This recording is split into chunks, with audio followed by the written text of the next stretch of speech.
It's 8 p.m. on a Wednesday, and at Cheatham Street Warehouse in San Marcos, Texas, that means one question on everyone's lips. Is the list out? Tonight's the weekly Songwriter Circle, a tradition Kent Finlay launched over 40 years ago. And the way he used to talk about Songwriter Circle is that it was kind of an art gallery for songs. Artists perform original lyrics for listening ears. If you came here to talk or to play pool or to see some old friends and chitter chatter, there are a number of great venues I can tell you about in this town where tonight you could do that. You might recognize some voices that have bounced off the old train warehouse walls. Randy Rogers is a perfect example. Todd Snyder is a perfect example, you know.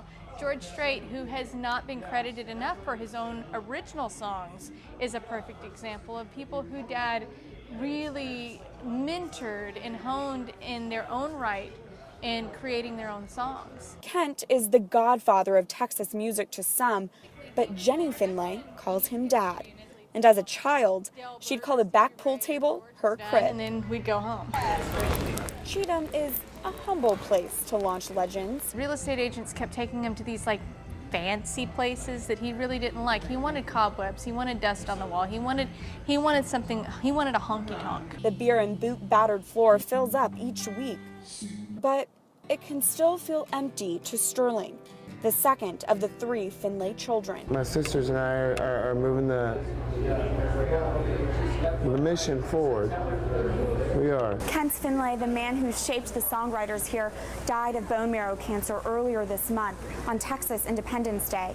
In memory of Kent, they keep his signature red kerchief on his favorite bar stool.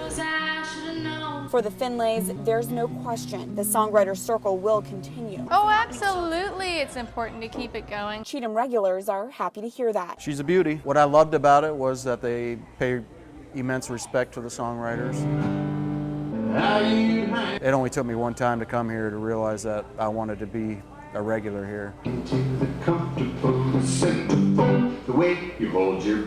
That's one of the powers, one of the great powers, I think, of songs as an art form, is they attach and enmesh and embed and eventually become part of your life. So much a part, it can sometimes be too hard to separate reality from the verses. If he were doing it for money, he'd be doing something else. All he wants from life is a chance to show himself to some future generations who will be moved when they have heard. His rhymes are the religion, his rhythm is the word. Reporting from San Marcos, Texas, Catherine Szeltner.